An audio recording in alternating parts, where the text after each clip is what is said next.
Good morning and welcome to Teach Me Bees. I'm your host, Dave Wescott. This morning I've got with me co-host Scott the Beekeeper.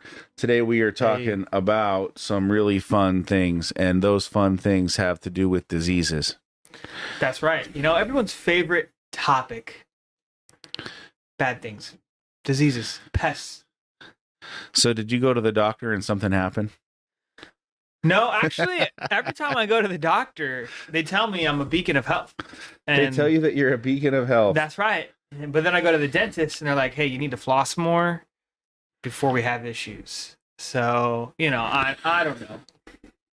Well, since you I'm just turned healthy-ish. 23. Something to the effect, Mm. you know. I'm just kidding. I did 28? shave some a little bit. And 28? then yeah. And my wife, because, you know, sometimes you do things for your wife. And she's like, I want to see what it would be like, you know. And I was like, I'm going to be a teenager, and I looked very young for a few days, and it's coming back. But Oh, so you shaved some of the face off for your wife? yeah, she wanted to see, because as long as I've known her, I've had a pretty thick-ish beard, because I don't like to look like I'm 16. So. Now, you know, that's an interesting concept. We're talking today about pests and diseases and all things unnatural. And I typically never have a beard. I'd say you look good with that. You might have seen a little bit of a resemblance of some facial hair yesterday, which was because I did not shave while I was away on my trip because I did not have a razor. Therefore, I was, you know, I don't know. I guess you could have bought a razor if you really wanted to. Yeah, but I own a razor, so why would I buy another razor? It's like, you know, just one of those like cheap ones that you can just toss away at the end of the trip or something like that. I don't like those. Okay, I don't blame you. Those hurt. They do hurt. They do hurt. They're meant to be used for like 2 days. Yeah, they're really painful. They cut your face. You know, whatever. I guess I could have bought one, but I already own one, so I decided to let it fly. How did I look yesterday, Ralph? Was I was growing in a kind of a beard type thing going on? I thought you looked great. Scruffy Dave, you know. I was kind of scruffy, wasn't I? So yeah, so that's nice. So thanks, Ralph. So you go to the doctor. They tell you need to floss more. Well, the dentist does. The doctor doesn't look at my teeth. The dentist, yeah. So yesterday I was at the dentist. Really? Okay. How are your teeth? They look good from here. They are a beautiful set of teeth.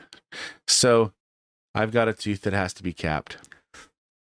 I've known about it for It's like your brood. 6 months. It's got a crack. Ah, It's a crack in the tooth. that's not good. I was hoping that I could pass it by. But now it's on the calendar. Does it to ever get capped. cause you pain? You know, it costs me pain when I touch it. Okay. But as long as I'm not touching it, it's fine.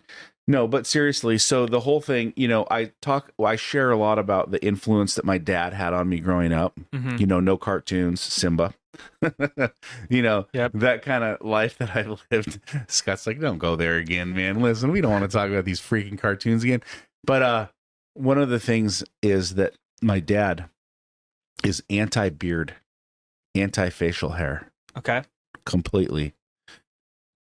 And he says that somebody who has facial hair is hiding something. They're hiding behind something. They're not them true selves. So my dad doesn't like facial hair, doesn't like beards, doesn't like any of that. And so if you ever were to start to grow some stubble or a partial beard around my dad, now you look at my brother Jim and he's got a beard from, you know, I don't know, Israel or something. I don't know. He's got a serious beard. But, you know, like my dad's pestering just wore me down to such a degree that I just can't grow a beard. I can grow a beard. Physically, it's possible. Physically it's possible. I just can't do it because I don't like the idea of hiding behind something. I don't like the idea of not being myself. I don't like the idea of not being true or real. I'm not saying that that's you or Ralph or anybody who might have a beard or even my brother Jim. But what I'm saying is that for me, based on the experiences of me growing up, it just, gosh, I can't do it. And even though I kind of like the way I look with a beard, I was kind of liking the way I was looking yesterday. I was kind of feeling it, I Yeah, was kind of yeah. like, this looks pretty good on me. And But you can't get yourself to do it. but this morning I took the razor to the face and I cut it all back. Well, looking good today. Looking good. Anyone listening out there, if that's tune appropriate or Tune not. in on video. You can check out Dave Cleanly Shaven, YouTube, Facebook, wherever. That's right. I'm cleanly shaven. Looking good today. I'm fresh as baby's breath. But you know what doesn't look good? What? Is varroa mites in your hive. Yeah, so interestingly enough, I just got back from the TV show, What was this TV show? reality TV show that I was on, Wow. The Blocks. Okay. The Blocks TV show, reality TV show. I filmed season 13. Okay. Wow. And reality TV was a lot of fun. I can't give up some secrets here on the live podcast of Teach Me Bees, but I spent 6 days talking about bees Okay. from 12 to 16 hours a day. There's a lot of bee talk. Well, talking in general. It's a lot of talking in general. It's a lot of talking about bees. And, one of the things that I talked about was varroa mite and the impact of varroa mite on hives and hive loss and, what that means to our world and what that means to population. Talked about the infection of varroa mite in Australia, which had previously had no varroa mite up until this very year, recently. I believe. Yep. So, just what does that impact look like? And I talked to celebrities about bees. I talked to, because there was some celebrity, judges on the show. I have a lot of commitments from people to buy honey. Awesome. Like insane amount of people want to buy our honey, which is really, really exciting. But we talked about the impact, of bees and of varroa mite and what that means.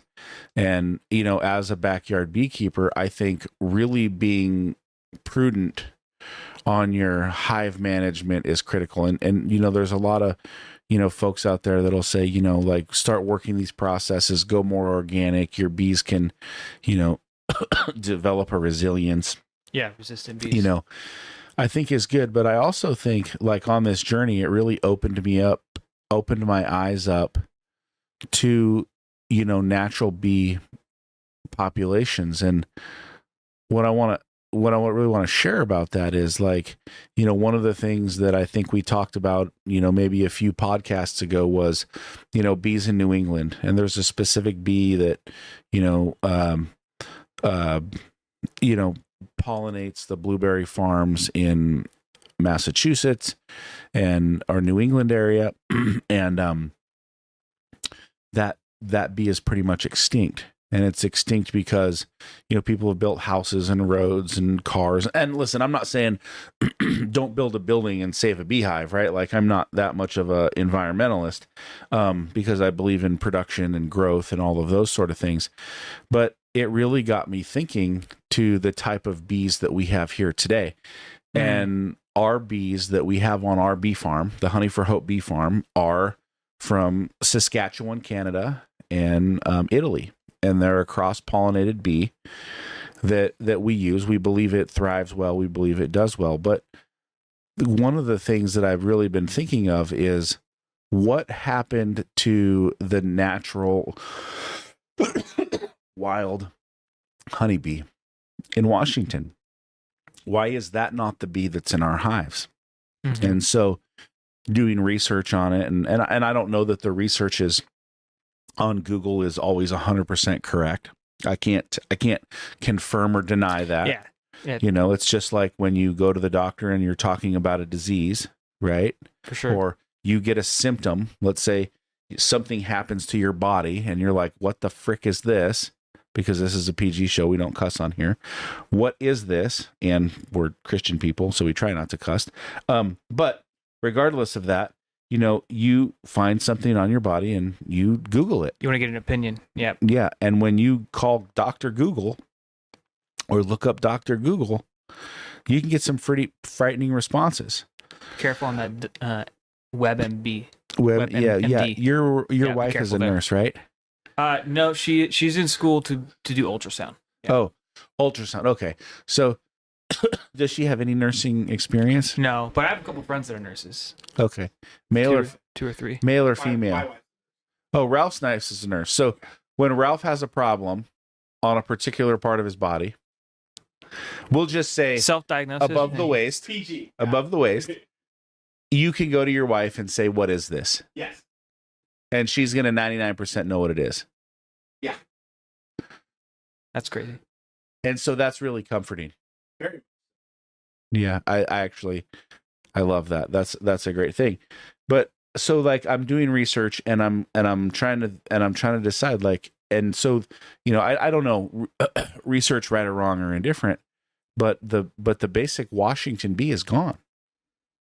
Yeah, most bees that we have now, at least from North America standpoint, are they were brought over in the 1600s by colonists, settlers, and so they're European-based bees that have over the centuries become normalized. But So what about the technically natural they'd be considered invasive. What about the natural bee that was here pollinating before they came over? I don't really know much about that bee. That bee is it didn't survive. those is the point. those bees have been extinct. For whatever reason, And- they didn't make it. And here's the explanation that I found that made the most sense. Okay. So in a and listen to the fact checkers out there and those folks, if I get a fact wrong here, whatever, throw it in the comments. Let us know. Let us, whatever, let's discuss it. And I don't even know that if it's right or wrong because of these things happening so long ago. And so the best kind of scenario that I can, kind of piece together from Dr. Google is there was a natural honeybee in the state of Washington where we're located. And that honeybee would basically come out and play in, April, May Mhm. of a specific year. And that would be a queen. And that queen bee would go and would be flying, and that bee would get mated with. And when that bee was mated with, it would go and it would start creating a hive. And that hive might be in a log, that hive might be on a tree. Sometimes bees don't put their hives in the smartest of spaces, but let's just say it's in a tree and it goes in and now it starts laying eggs and it's been fertilized, I don't know, by maybe 50 other bees. I don't know, I can't tell you what that looks like, but now it starts to produce, and it produces male bees and drones, and it produces female bees, workers.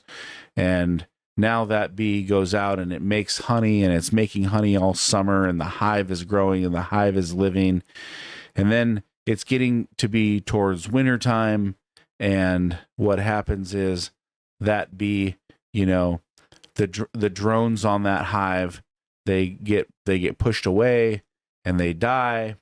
And then eventually the female workers in the hive also get pushed out and die. And the queen bee goes and hibernates, if you will, because the winters are too cold and too wet for the hive to really survive over the wintertime. And what happens is that bee would burrow itself into a nesting situation of leaves, of someplace where it could be warm, someplace where it could hibernate, someplace where it could hide and hang out. And it would typically hide out in its natural habitat, like a thicket or like some heavy brush cover. Yeah.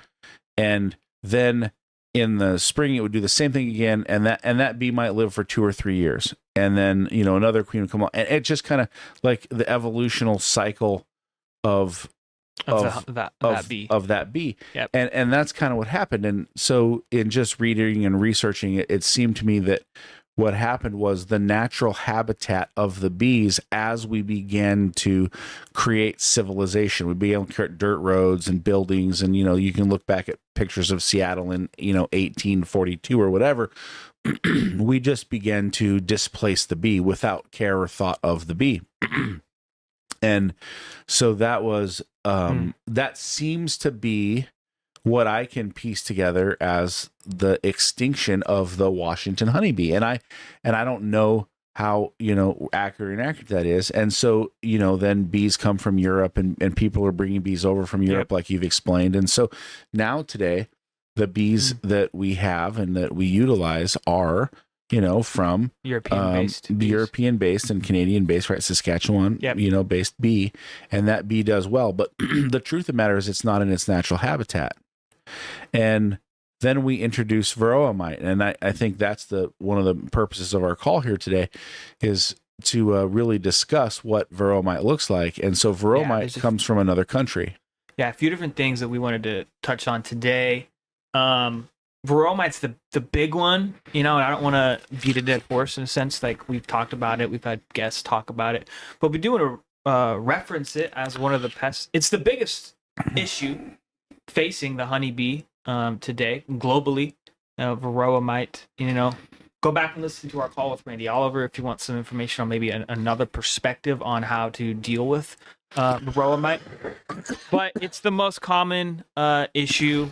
They get in the brood, specifically drone brood, because drones have a longer laying period. It takes 24 days for a drone to emerge. So that's where the varroa mites love to chill out and multiply and reproduce. And typically, it's a little bit of a hard science, but, one varroa mite can become 3, 4, 5 inside that brood of just one cell. And then they, when they emerge, they go out into some other cells. That's how they multiply in a hive. They can be hard to identify when they're in the capped brood, but then you'll see them later on the back of bees or underneath a bee. And when you see them at that point, it may or may not be too late to do anything about it, which is why you need to be doing regular testings and then have treatments such as oxalic acid or putting in different strips, which is, it's recommended to, or at least what I've heard is twice a year, maybe 3 or 4 times even, to do specific treatments. Definitely in the spring, coming out of the winter, and then before the winter, end of fall. Those are like the 2 big times. They definitely do treatments at that time. But, varroa, it's something to consider, to be careful of. And basically, I've been listening to some podcasts and listening to other people, and they're saying, the honeybee colony is actually 4 subspecies. It's the queen, or not subspecies, but types. It's the queen, it's the drone, it's the worker, and the varroa, because your varroa is going to be there. And it's how do you manage it in there? Yeah. And so that's why we want to create resistant bees to varroa, because it's going to be there, until we have that resistance built up, which is going to take a long time. And unfortunately, which may never even happen in our lifetime. We don't know. But we can just do our part to try and have resistant bees. Yeah, like it's one of those things that we have to battle. But there's a lot of different mechanisms. It may be even fun to take our podcast on the road and do like just get into the hives, mic'd up in the hives, looking at them, doing the testing, doing some varroa treatment. That might be kind of a fun thing to do on the show at one point. But so that's varroa. We've talked about it. Pests. So you mentioned pests. You talk about some pests. Yeah, there's another big mite that I would say is worth noting right now. It's called the tracheal mite. And so, tracheal, it's something that helps you breathe. It's your respiratory system. So this mite actually attacks the breathing mechanism of the honeybees, and when I can't breathe, that ain't good. I'm going to die, when you're out of breath. I mean, I don't know about anyone out there listening, but sometimes when I run, I am out of breath rather quickly and I need to take a second to breathe. You imagine trying to fly when you can't breathe. It doesn't go very well, right? Like it's not good. I like to think of being in a pool. Yeah, hold your breath underwater. Yeah, underwater. Stresses me out. I don't love it. I just was, when I said I like to think of myself in a pool, I was reminded of the part of Talladega Nights when Who's the John? What's his name? John what? John C. Riley says, you know, I picture Jesus in a tuxedo with a Leonard Skinner shirt. And what does he say? Have you seen that movie? I've seen parts of it, but not succinctly. Anyway, rabbit holing there. Can't remember the exact line. It's all good. But it's funny. It's a funny line. And Talladega Nights is a pretty funny show. So we've got this tracheal mite. It's gonna block the air passages. You can't see it to the naked eye. Yeah, that's so you need a big telescope. Difference. But like varroa, you could definitely see it, like, you know, as a little red speck on your bee. A tracheal mite, though, you can't see it with the naked eye. So that's something that you would have to take like your frame and put it under a microscope. So for the listeners out there today, mm-hmm. we've all been. So I just want to talk about this now. Let's say that I was to go out on my barbecue patio and I was to look at the top of the barbecue patio and I see these little red mites that look microscopic. Mm-hmm. And sometimes there's thousands of them and they're crawling all over the place. Do you know what I'm talking about? Have you ever seen these? No. I've seen them for years.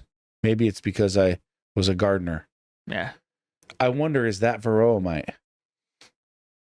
I'm not really sure. My guess would probably not. Probably a different mite, because they like to. Part of the varroa is it attaches to bees for food, for feeding, and it's a safe environment to be in. So yeah, probably not. All right, well, but a couple ways to identify if you have a tracheal mite problem, which you're probably gonna identify in the fall, based on patterns that have been studied, at least here in the Northwest. Your bees are going to be unable to fly. They're going to be weak. Their wings might be in a K shape. So typically when they fly, their wings connect, creating a big wing. But their wings might be disjointed, looking like a K. And that's how you're going to know, wow, something's going on with my bee. They're not functioning right. And it's probably a tracheal mite cutting off their oxygen, cutting off their ability to breathe and survive.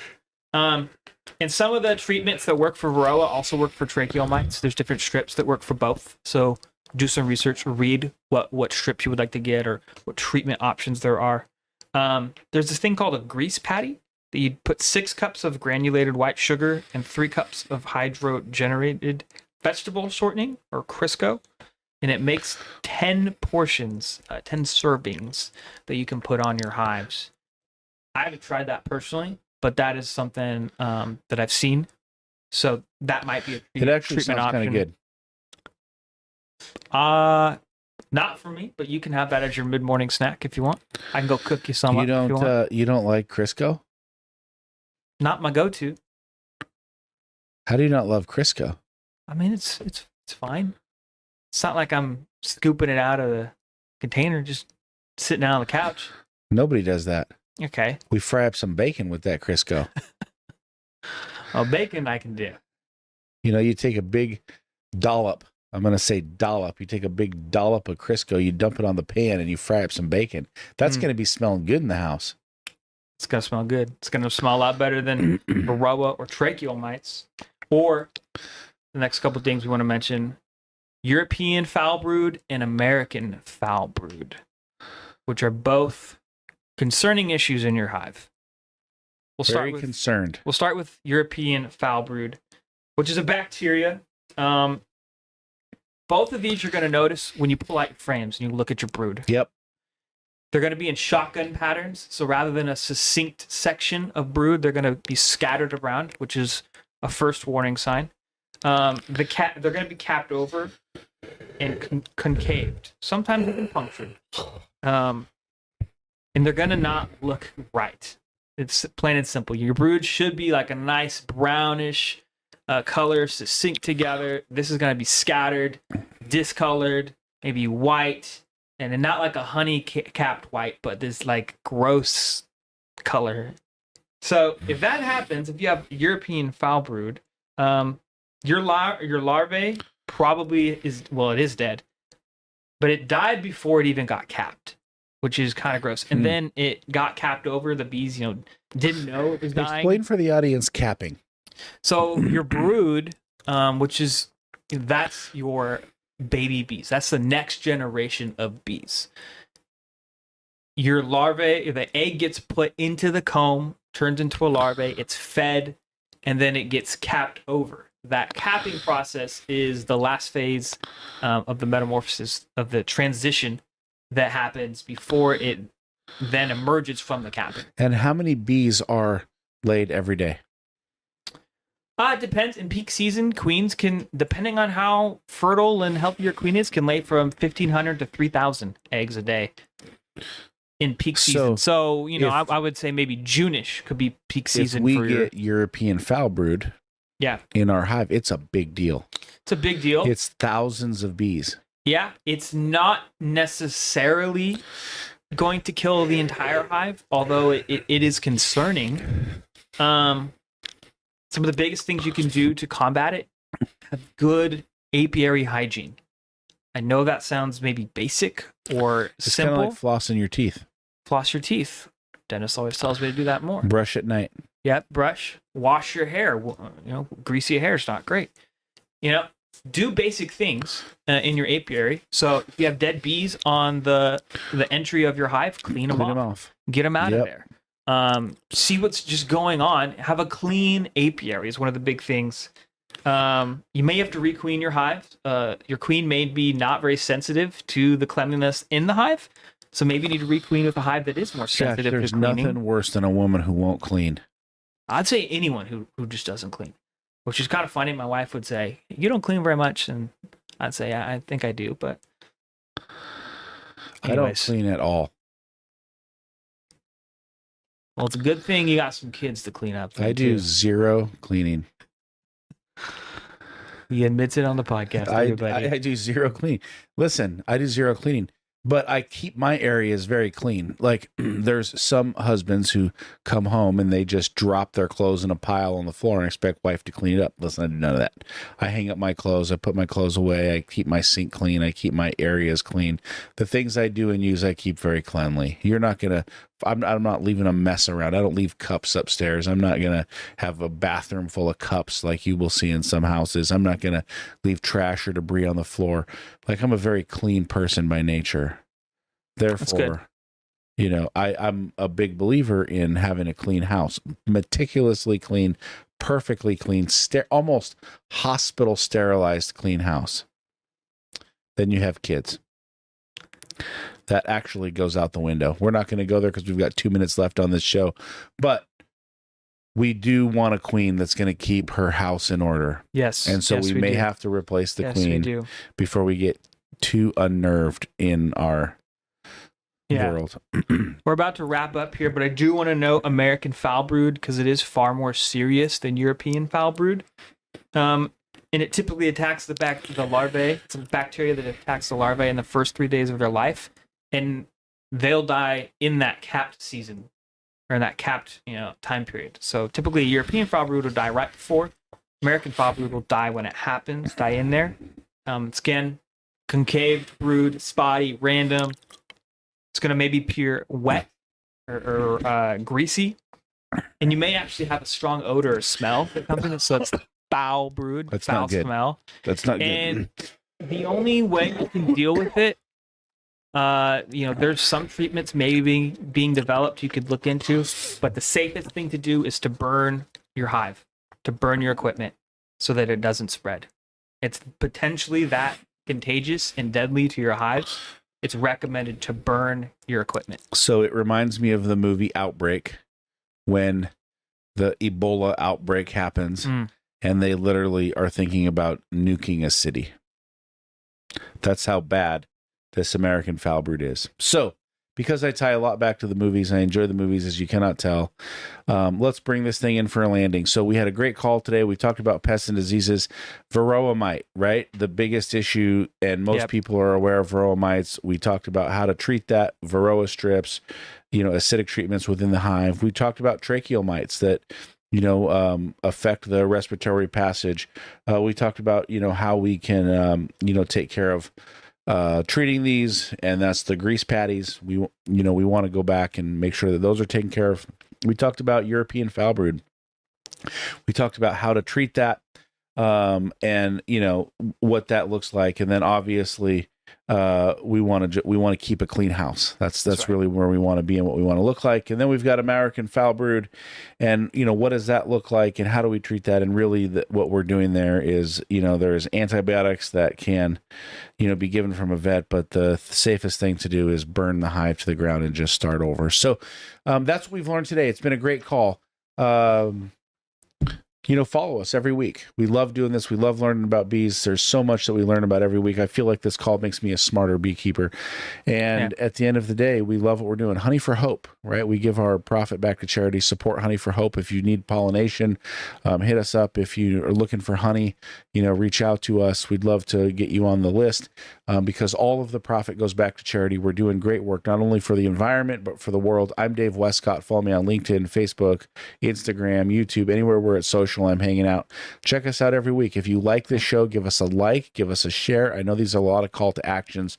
We love being here, Scott, as usual. Great preparation, great job on the call. Way to really bring the details and the heat. I feel like you are just crushing it. So thank you very much. And we'll see you guys next week. That's right. See you next time.